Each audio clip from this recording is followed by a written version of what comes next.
It was a quiet morning in Willow Creek, the kind of morning where the mist clings to the trees like secrets that never learned how to leave.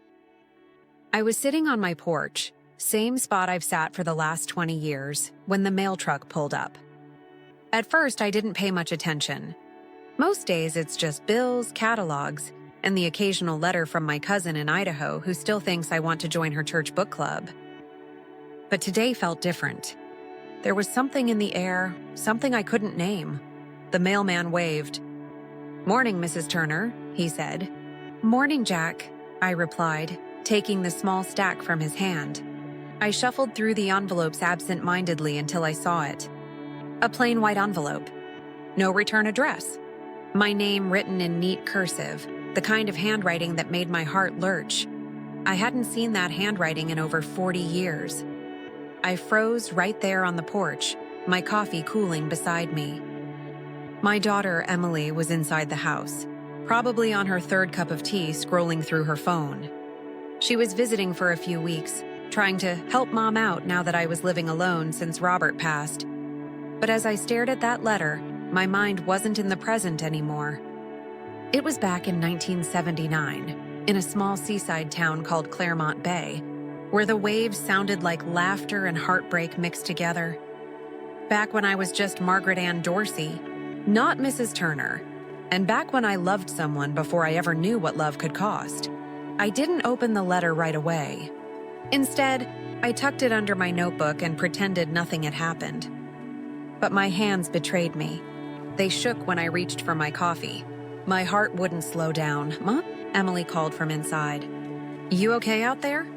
"Yeah, honey," I lied. Just a little chill. But there was no chill. Only a deep, restless stirring. When she came out to sit with me, the morning sun caught her hair just right. She looked so much like me at her age.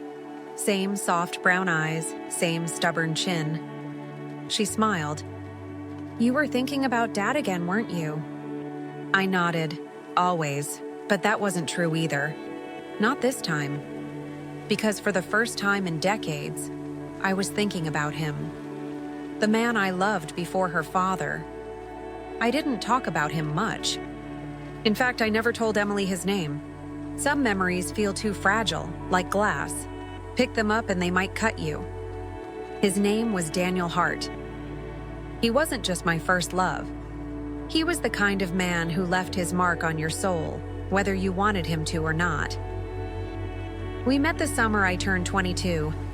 He'd just come back from the Navy, all tan skin and quiet eyes. He worked at the boatyard fixing engines and sometimes brought me seashells, he said. Looked lonely. I remember laughing at that. Who thinks of a seashell as lonely?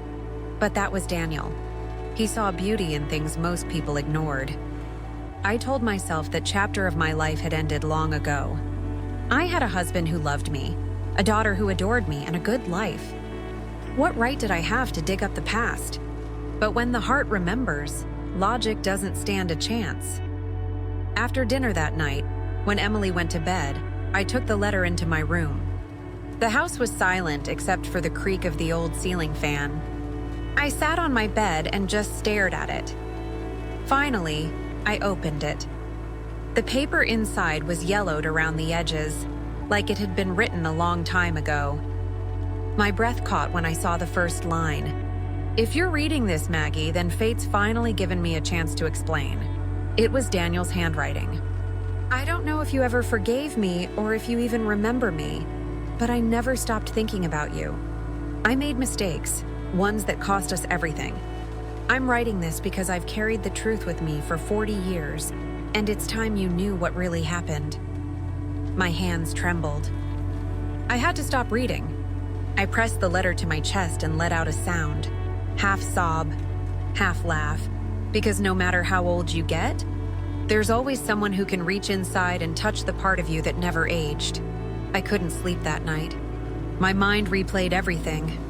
The nights Daniel and I sat on the dock, our legs dangling over the water. The promise he made to come back for me, and the letter I received instead, a short goodbye that shattered me. That letter had been the end of us. Or so I thought. But now, here was another one, decades later. opening a door I thought was long sealed shut. By morning, I'd convinced myself not to tell Emily. Some things, I decided, are better left between ghosts and the people who once loved them. But fate, it seems, wasn't done with me. Because 2 days later, Emily came home with something in her hand, a small photo album, dusty and worn. "Mom," she said, a strange look in her eyes, "you need to see this." And when I looked down, my world tilted. The man in the photo wasn't my husband, it was Daniel. And he was standing with a young woman, Emily's friend from her college days. She whispered, "Mom, this man, I met him last week. My heart nearly stopped." "What do you mean you met him?" I asked. She swallowed hard. "He came into the cafe, said he was visiting from Oregon. When I told him my last name, he looked shocked. Then he asked if your name was Margaret Dorsey Turner." I felt the air leave my lungs. "And?" I asked, barely breathing. He didn't say much after that. "Just that he used to know you, that you changed his life." I sank into the chair. My fingers clutched the armrest. He was alive. After all these years, Daniel was alive, and somehow my daughter had found him. I didn't know what to say. Emily looked confused, maybe even a little hurt. "Who is he, Mom?" she asked softly. "Why does he know you like that?" I opened my mouth, but nothing came out. All the words I'd buried for 40 years stayed locked in my chest, so I just said, "Someone I used to know, sweetheart." But inside, I knew it wasn't that simple, because Daniel Hart wasn't just someone I used to know. He was the man who taught me how to love, and the reason I almost never loved again. That night, I sat back on the porch, the letter beside me, the photo in my hand, and my heart pounding like it hadn't in years. The past had found me, and whether I was ready or not, it was time to face it. This is Stories. Her heart holds. Sometimes the past doesn't stay buried. It waits for the right moment to return. Stay with me for part 2, where I'll tell you what happened the last summer Daniel and I ever spent together, and why he disappeared. When I think back to that summer, everything feels golden. The air, the light, even the way Daniel looked at me. It was 1979, and Claremont Bay was a small town full of fishermen, church bells, and the kind of gossip that traveled faster than wind. I had just finished nursing school and was saving up to move to the city. My parents ran the diner on Main Street, and I helped there most days, pouring coffee for regulars, wiping down tables, and pretending I wasn't waiting for something bigger to happen. Then one morning, he walked in. Daniel Hart. He ordered black coffee and an apple turnover. Didn't say much, just smiled when I asked if he wanted whipped cream. That smile. It wasn't the confident kind you see in movies. It was quiet, like he didn't realize how warm it made you feel. He started coming in every few days. Always sat at the same stool near the window. We'd talk about small things, weather, fishing, songs on the radio. But there was something about the way he listened that made me feel like my words mattered. I didn't know back then that Daniel had his own ghosts. He'd lost his father young, served in the Navy for 6 years, came home to a mother who barely recognized him. The war hadn't scarred him outside, but you could tell it had changed the way he saw the world. He told me once, "When you've been out there long enough, Maggie, you learn that peace isn't a place. It's a person." I didn't know what to say, so I just smiled. But inside, I knew I wanted to be that person for him. We fell in love the way small-town people do. Slowly, deeply, without even realizing it was happening. He'd walk me home after my shifts, and we'd stop by the docks. The sea smelled of salt and diesel, and the moonlight turned his face soft. "I'll buy us a boat one day," he said one night, his arm around me. "We'll sail to wherever the wind takes us. No clocks, no plans, just you and me." And foolishly, I believed him. That summer felt endless. He taught me how to skip stones, how to patch a net, how to breathe in rhythm with the tide. And I taught him how to laugh again. Everyone in town knew we were inseparable. My mother called him the sailor boy. My father wasn't as kind. He said Daniel looked like trouble, that men who've seen too much water rarely stay on land. I brushed it off. I was 22 and invincible, until the day Daniel stopped coming by. It was a Tuesday. I remember because I was restocking napkins and watching the clock. He was supposed to meet me at 6.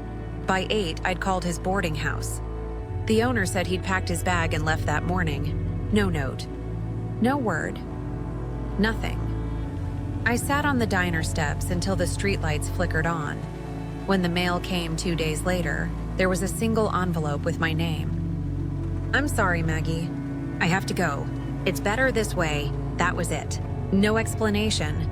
Just those words. And just like that, the boy who said he'd love me forever was gone. I tried to move on. I dated other men. I finished school. Eventually, I met Robert Turner, a kind man, steady as the morning sun. He gave me a safe life, a good life, but a part of me never stopped wondering what happened to Daniel.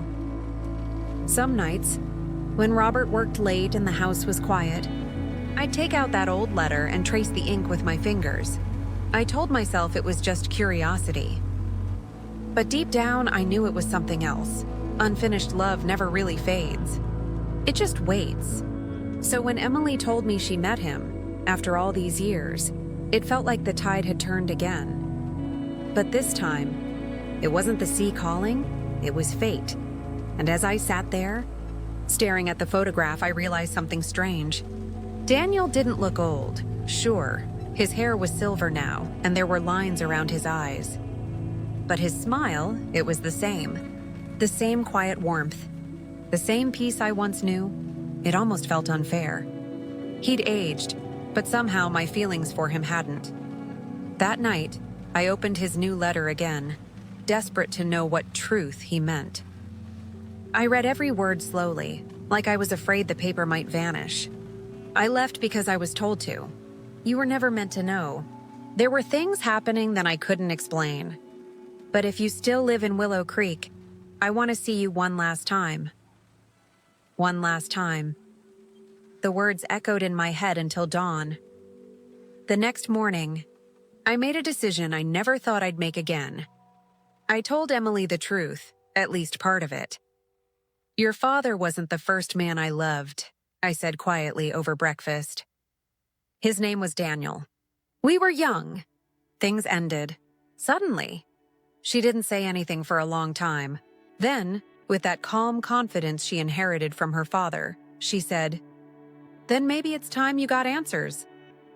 I stared at her. "Emily, I'm not sure I want answers."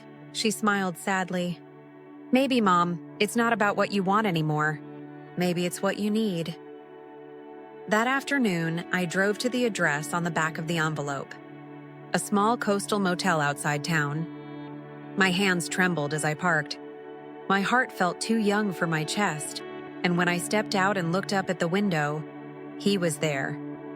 Daniel Hart. After 40 years, the man I thought I'd lost forever was standing on the balcony looking right at me. And for a moment, the world went perfectly still. This is Stories. Her heart holds. Love doesn't always fade with time. It just waits for the right eyes to find it again. Join me in part 3, where I'll tell you what happened when Daniel and I finally faced each other after all these years. The moment I saw Daniel standing on the motel balcony, I froze.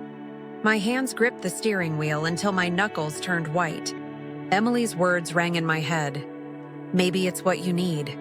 I wanted to turn away. I wanted to drive back home and pretend none of this had happened.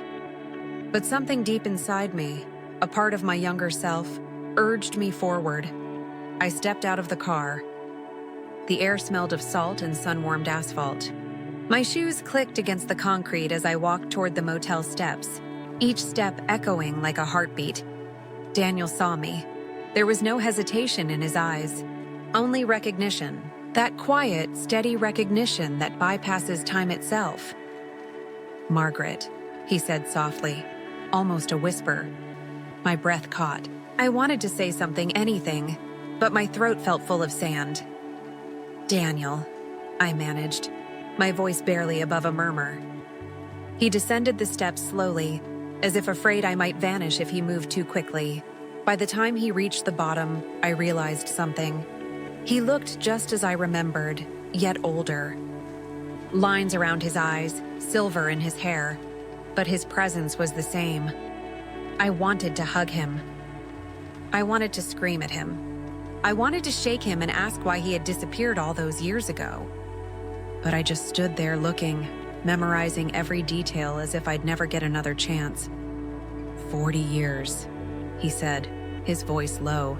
I can't believe it's really you. It's me, I replied, my own voice trembling now. I didn't think you were alive, he shook his head. I had to leave, Maggie. I had no choice. There were people, things I couldn't explain. I thought leaving would protect you.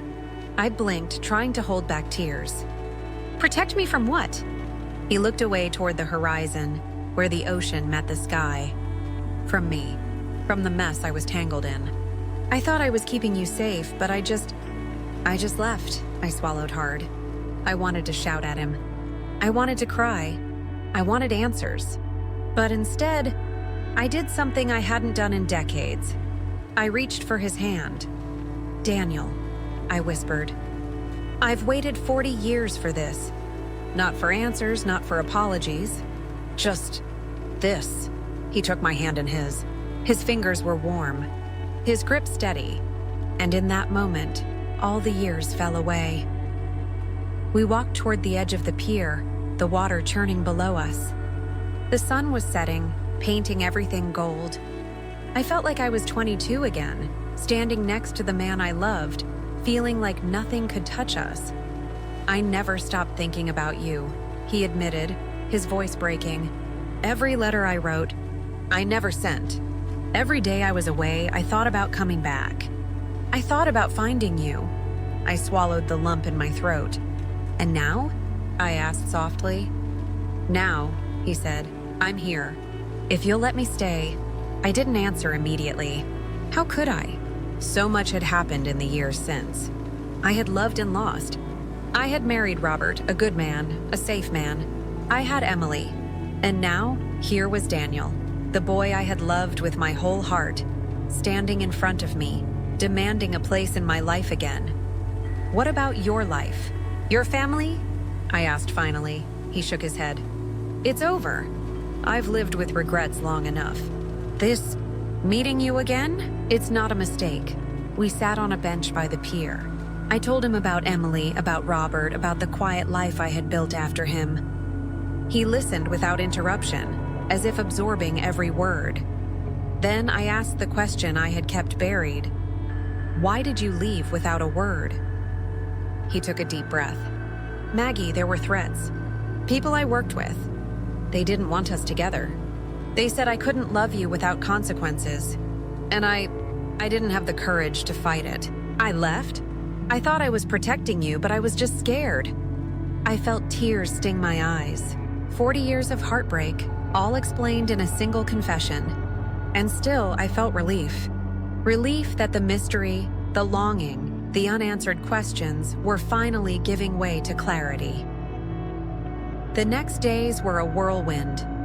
Emily insisted on meeting Daniel herself. She wanted to see who had captured her mother's heart before her father. At first, I hesitated. I worried about Emily's reaction. Would she resent him? Would she feel like he was intruding on her family? But Emily was patient. And when they met, something remarkable happened. She smiled. Not just a polite smile, but the kind that warms your chest and makes you feel like everything is okay. You really loved her, Emily said quietly to him. Daniel nodded. I did, and I never stopped. Emily glanced at me. I can see that. You should have known she wouldn't forget you, Daniel. Her words were like permission, like a quiet blessing from my daughter. We spent that week revisiting old memories.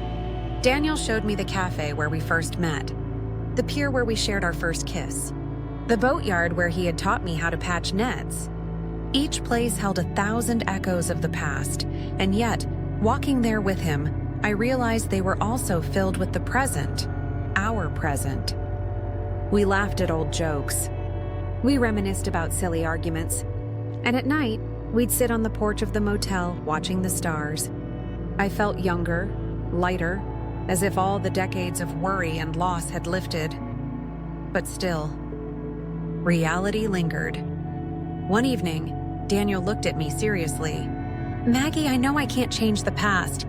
I can't take away the years I wasn't there. But I want the chance to be in your future." My throat tightened.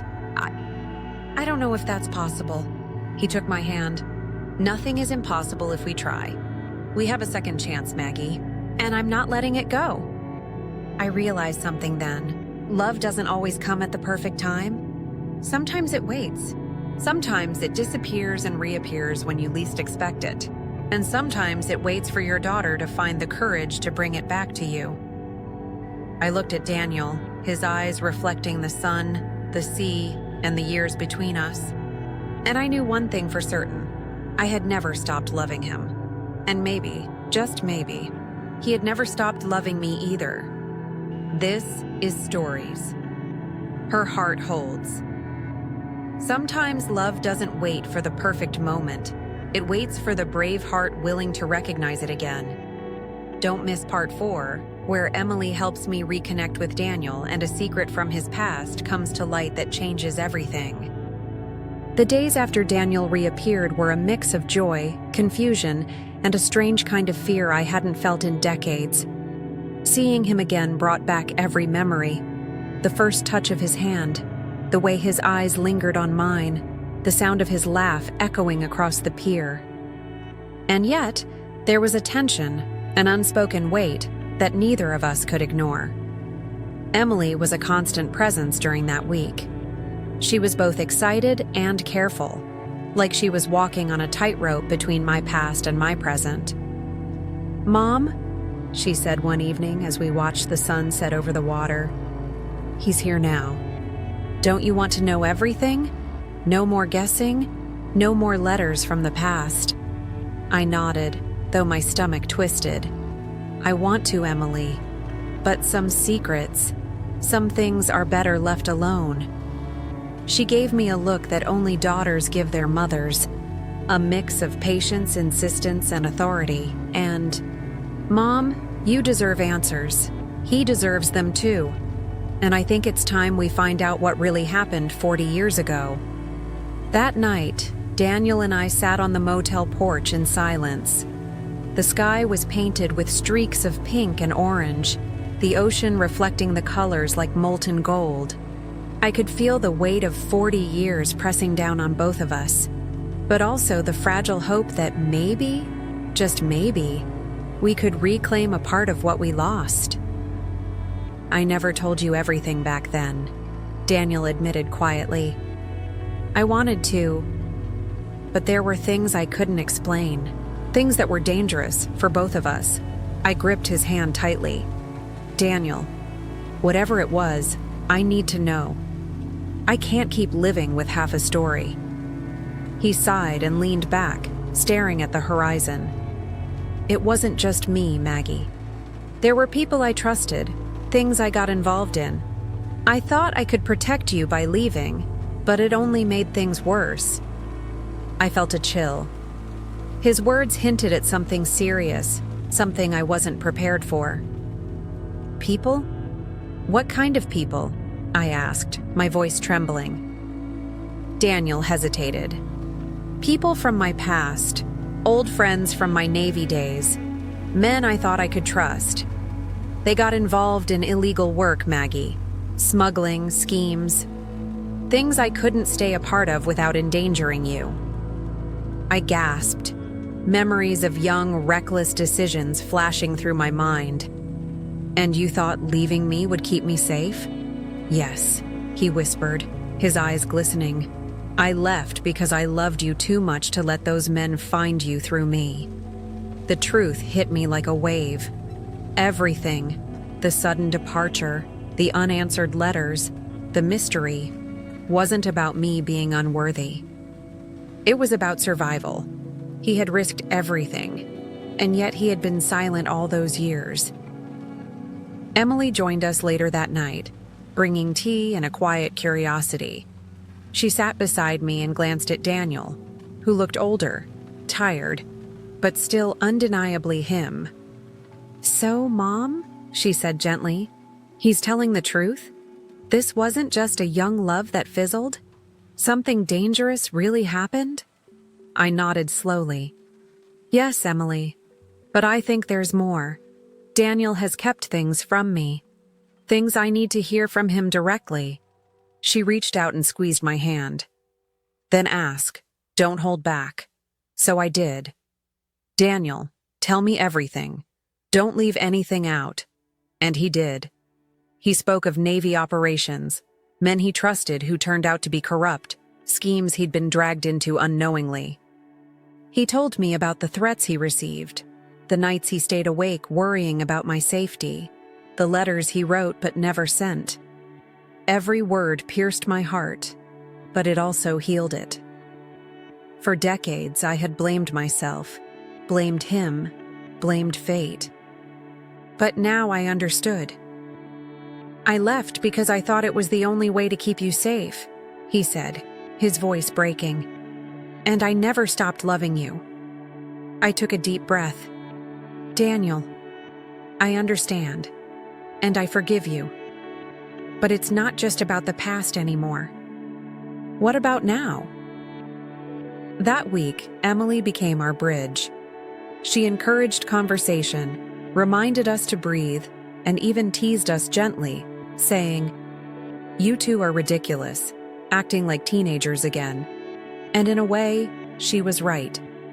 Daniel and I were rediscovering each other slowly, carefully, like we were peeling back the layers of 40 years of silence and fear. Every laugh, every memory shared, every quiet glance built something new atop the old foundations of love. But just as I began to feel hopeful, Daniel dropped another bomb. "There's one more thing," he said quietly one evening, his eyes not meeting mine. "Something I never told anyone. Not my family, not my friends, not even you." I felt my stomach twist. "What is it?" He hesitated, then spoke. "Maggie, I wasn't the only one involved. There was someone else. Someone who tried to manipulate the situation, and it's connected to why I had to leave for so long." My heart raced. 40 years of silence had finally caught up to us. The story we thought we knew, the story of young love interrupted, was only half the truth. Emily, of course, noticed my tension. "Mom, what's wrong?" I shook my head slowly. "It's complicated. More complicated than I ever imagined." Daniel reached over and held my hand again. "I wanted to tell you sooner, Maggie, but I didn't know how to explain it without putting you in danger. I thought leaving was the only way." I looked at him, my heart torn between anger, love, and relief. 40 years had passed. We had survived. And now we were here, in the same place, confronting truths we had both hidden for decades. That night, I couldn't sleep. The waves crashed against the shore like a reminder of time passing, and I thought about how life has a way of circling back on itself. Daniel had been gone, but he was never truly gone. And now he was back, along with secrets I wasn't sure I was ready to face. Yet, a small, fierce part of me was ready to confront the past, ready to embrace the love that had never truly left me. And most importantly, ready to see what Emily's discovery of Daniel might mean for all of us. This is Stories Her Heart holds. Sometimes the past returns not just to remind us of lost love, but to reveal truths we never dared uncover. Stay tuned for Part 5, where Emily helps me uncover Daniel's final secret, and it changes everything we thought we knew about our past. The morning after Daniel's confession, I felt as though I had been living in a fog for 40 years, and now someone had pulled back the curtain. The secrets he carried weren't just about him or me. They affected everything we thought we knew about the past. Emily was eager to help. She had that rare mix of patience and determination that made her the perfect bridge between our generations. "Mom," she said, "we need to find out who this person is. You can't let it sit in the shadows." I nodded, though a lump rose in my throat. Daniel's voice still echoed in my mind. There was someone else. Someone who tried to manipulate the situation. I had spent decades blaming him for leaving, for breaking my heart. But now, as I watched him in the soft morning light, I realized there had been forces beyond both of us. Forces that had shaped my life without my knowledge. Emily and I decided to start small. We pored over every letter, every note Daniel had sent or tried to send. We visited old haunts in Claremont Bay, retraced every step of that summer 40 years ago, and talked to anyone who might remember him. It wasn't easy. Time had blurred faces, moved people away, and erased details. But Emily was meticulous. She had inherited my stubbornness and my drive for answers. Then, one afternoon at the small cafe where Daniel and I first met, Emily found something unexpected. A faded ledger from the late 1970s, tucked behind the counter, with Daniel's name scribbled next to a series of transactions. The handwriting wasn't his. It belonged to someone else. Someone who had known Daniel well enough to manipulate his decisions to push him away from me. We spent hours trying to decipher the ledger. Emily, patient and determined, compared it to old letters Daniel had written but never sent. Every clue we found pointed to one man, Charles Brantley. Daniel had mentioned him in passing before, a former Navy colleague. But nothing prepared me for the extent of his involvement. Charles had been involved in shady operations, illegal deals, threats, coercion. And he had seen Daniel's relationship with me as a problem, one that needed to be controlled. Emily's eyes widened. "Mom, he didn't just separate you from Daniel. He tried to erase your life together." I nodded, feeling a mixture of anger and relief. The heartbreak I carried for 40 years wasn't just Daniel's fault. Someone else had played a role, a puppet master pulling strings I never knew existed. Daniel confirmed it when we confronted him. "Charles was dangerous," he said, his voice low and serious. "He didn't want me with anyone, not even you. He threatened me, warned me to stay away. I didn't leave because I stopped loving you. I left because I feared what would happen if I stayed." I felt my hands tremble. You sacrificed us?" "Yes," he said. "I thought I could protect you by vanishing. But I failed, Maggie. I failed at leaving you in peace, and I failed at keeping you safe from him." Emily, who had been quiet up to this point, finally spoke. "Mom, we can't let him win. We have to confront this even now." I glanced at Daniel, who nodded solemnly. "It's been decades." "He's not in our lives anymore. But the truth has to be told." And so we began planning. We would track down Charles, uncover the truth fully, and finally close the chapter that had haunted Daniel and me for 40 years. That evening, Daniel shared something else, a detail I hadn't expected. "Maggie, I kept one secret even from Charles. One thing he didn't know." I leaned in, heart racing. "What?" "Emily." He looked at our daughter, standing quietly nearby. "You are the reason I survived." Every time I thought about giving up, I remembered the life we could have had. And knowing you existed, it kept me alive, Maggie. Even when I was gone, I lived for the thought of you both. Tears welled up in my eyes. 40 years of pain and longing boiled down to that single truth. He had never stopped loving me. And in some way, my daughter had saved him before she even knew it. The next day, Emily and I visited the county records office. We pulled up old files, police reports, even business licenses linked to Charles Brantley. Each document revealed a pattern of manipulation, threats, and obstruction. He had been involved in ways that touched not just Daniel's life, but mine too. Every step of our young love had been interfered with by someone who wanted to control the outcome. It was overwhelming. I felt a mix of vindication and sorrow. All the years I had blamed myself, questioned my worth, and mourned a lost love. It had not been my fault. Emily squeezed my hand. "Mom, it's okay to cry. It's okay to feel everything. But we've uncovered the truth, and that's the first step toward healing." Later that evening, Daniel and I walked along the beach. The sand was cool beneath our feet, the waves whispering like old friends. "I never wanted you to think I abandoned you," he said, his voice steady despite the emotion. "I did what I thought I had to do. But I never stopped loving you, and now I want to make things right, for us and for Emily." I looked at him, heart swelling with a mixture of love, gratitude, and longing. "We have a chance to live our story now," I said softly. "Not the story they tried to write for us, but ours." Daniel smiled, brushing his thumb across my knuckles. "Yes, ours." That night I felt lighter than I had in decades. The weight of secrets, lies, and unanswered questions was lifting. The past had been cruel, but now, with Emily's help, we had uncovered the truth. And somehow, I knew our story wasn't over. It was just beginning. We had faced 40 years of silence, manipulation, and heartbreak. And now, we could finally face each other honestly, fully, and without fear. This is stories her heart holds. Some truths take decades to surface, but when they do, they can heal even the deepest wounds.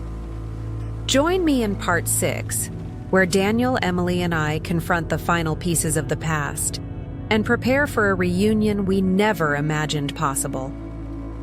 The morning air was crisp as Emily, Daniel, and I drove toward the small town where Charles Brantley had once lived. I felt a mixture of nerves and anticipation swirling inside me. 40 years of unanswered questions were about to be confronted. Emily had insisted on joining us, and I was grateful. Her presence was steadying. Her calm, determined energy kept me grounded when my emotions threatened to spiral. Daniel was quiet beside me, lost in thought, his hands gripping the steering wheel like he might somehow hold on to time itself. "I can't believe we're doing this," I murmured, more to myself than anyone else. Daniel gave me a small, sad smile. "It's the only way to finish the story, Maggie. Only by facing it head-on can we finally move forward." We arrived at the address Emily had found in the public records. It was a rundown house at the edge of town, overgrown with weeds and shadowed by the nearby trees. It looked abandoned, but Emily was confident Charles, or someone connected to him, might still be reachable. We knocked, the sound echoing in the quiet afternoon. At first, there was no response. Then a gruff voice called from inside, "Who is it?" "I'm Margaret Turner," I said, trying to keep my voice steady. "I need to speak with Charles Brantley." There was a pause. Then the door creaked open, revealing a man much older than I remembered from the records, but unmistakably Charles. His eyes widened in recognition, a flicker of something, fear. Crossing his face, "Margaret?" he said. "After all these years?" I stepped forward. "Yes, after all these years. You manipulated our lives, Charles. You interfered with Daniel and me. Do you have any idea what you caused?" He looked away, silence stretching between us. Daniel finally spoke. "It's time to tell the truth, Charles. No more hiding. No more threats. We deserve that much." Charles sighed, rubbing his face. "You don't understand what I had to do. I thought I was protecting you. I thought I was controlling the chaos. I didn't realize how much I was hurting you both." I felt anger rise up in me, sharp and burning. "Protecting us? By destroying our lives? By making me think I was abandoned? 40 years, Charles. Do you know what that means?" His head bowed. "I see that now. I can't undo it. I only know that I was wrong." Emily stepped forward, her voice firm. "Your apologies aren't enough. But telling the truth now, after all these years, is the first step. And you better hope we never meet again if you try to interfere in anyone's life like that." Charles nodded, silent. He didn't argue. He didn't defend himself. For the first time, he seemed smaller, diminished, accountable. Daniel placed a hand on my shoulder. "It's done, Maggie. We have the truth now. That's all we need." I took a deep breath, letting the anger fade, replaced by relief. For decades, this shadow had loomed over me, Daniel, and even Emily in ways she didn't know. Now, it was gone. We drove back to the motel, the sun sinking low over the horizon, painting the sky in shades of orange and purple. I felt lighter than I had in years. The past had been confronted, the secrets exposed, and the love that had been interrupted could finally breathe again. Emily looked at Daniel and me with a warm smile. "Mom, he's back. You're back together. And now the story is yours again. Live it." I nodded, tears welling up. "Yes, Emily, I think it's finally time." That evening, Daniel and I walked along the beach, the waves gentle beneath our feet. The sand was cool, the air salty and fresh. For the first time in decades, I felt like the young woman I once was, but stronger, wiser, and more certain. 40 years, Daniel said softly, his arm brushing mine. "We waited 40 years to be here, and now, we're finally together." I smiled, leaning my head against his shoulder. "Yes, Daniel. And we have Emily. She's our bridge between past and present. Without her, we might have never found each other again." He held me tighter. "I'll never leave you again, Maggie. Not for any reason." And I believed him. We spent the next days savoring the simplicity of being together, visiting old haunts, laughing over memories, sharing quiet moments on the porch. Each day was a gift, a reminder that love, even lost for decades, can return and thrive if given the chance. Emily joined us often, encouraging conversations, gentle teasing, and helping us navigate the delicate balance between past regrets and present joys. Her presence reminded us that love isn't just about two people. It's about the generations it touches, the family it shapes, and the legacy it leaves. One night, as we watched the stars shimmer over the water, Daniel whispered, "We can finally write our own story now, Maggie. One without fear, without secrets, without shadows." I nodded, feeling a sense of peace I hadn't known since that summer 40 years ago. "Yes, Daniel, this story is ours. And we'll live it together every day for however long we have." We held each other close, the past fading into memory, the present shining brightly, and the future stretching before us like an endless horizon. This is Stories. Her heart holds. Sometimes love takes decades to return, but when it does, it can heal wounds time thought were permanent.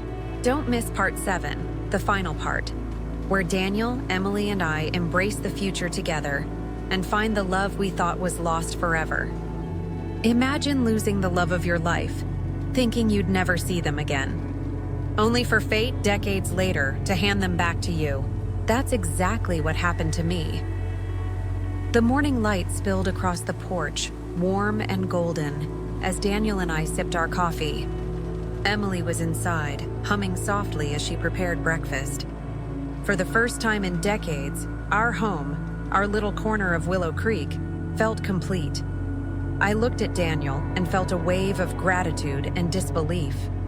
40 years had passed, filled with unanswered questions, heartbreak, and longing. And now here he was, alive, present, and ready to start over with me. "Good morning," I said softly. "Good morning, Maggie," he replied, his eyes reflecting the sunlight and the depth of his love. We spent that day revisiting familiar places, the town small but brimming with memories. Each street, each cafe, each corner whispered echoes of our youth. Yet walking beside Daniel, it all felt new. It felt like the world had been waiting for us to return and reclaim what was once lost. Emily joined us at the park, her laughter ringing like music. "Mom, Dad, Daniel, you two look happy," she said, smiling warmly. "I am happy," I replied, squeezing Daniel's hand. "Happier than I've been in decades." Daniel nodded, a rare smile lighting his face. This is what I've waited for, Maggie. All these years, just to find my way back to you. That evening, as the sun set over the ocean, Daniel and I sat on the pier. The waves lapped gently against the shore, a steady rhythm like the heartbeat of time itself. I leaned my head against his shoulder, feeling the weight of decades fall away. "Do you ever regret waiting?" I asked softly. He shook his head. "Not for a second. Every moment of absence, every fear, every mistake, it led me back to you. And I wouldn't trade that for anything." I smiled, feeling tears prick at the corners of my eyes. Neither would I. Emily had been our anchor throughout this journey. Her discovery, her persistence, and her gentle encouragement had bridged the gap between past and present. She reminded us that love is never truly lost. It only waits for the right moment to return. Later, over dinner, Emily raised her glass. "To Mom and Daniel," she said, "for finally finding each other and giving love another chance." "To love found again," I echoed, clinking my glass with hers. Daniel's eyes glistened, and I knew he felt the same profound sense of gratitude and closure. That night, we walked along the beach under a canopy of stars. The world felt infinite, filled with possibilities. 40 years of pain, longing, and questions had led to this moment. Quiet, profound, and undeniable. "I never thought we'd get this chance," I whispered. "Neither did I," Daniel replied. "But here we are, and I promise, Maggie, we'll never let it go again." I held his hand tightly, feeling the warmth and certainty of a love that had endured decades, survived separation, and finally returned to bloom anew. The next morning, life felt like a new chapter. We laughed, shared stories, and made plans, not just for the days ahead, but for the rest of our lives. Emily's presence reminded us of the continuity of love, the strength of family, and the power of truth. In those quiet moments, I realized something profound.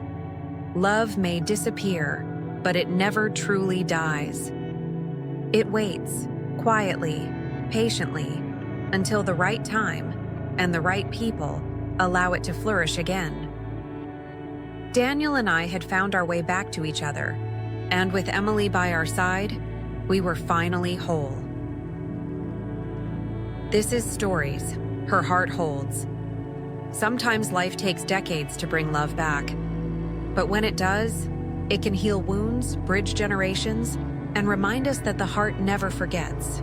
If you've ever loved, lost, or longed for a second chance, stay with us, because some stories are worth waiting for.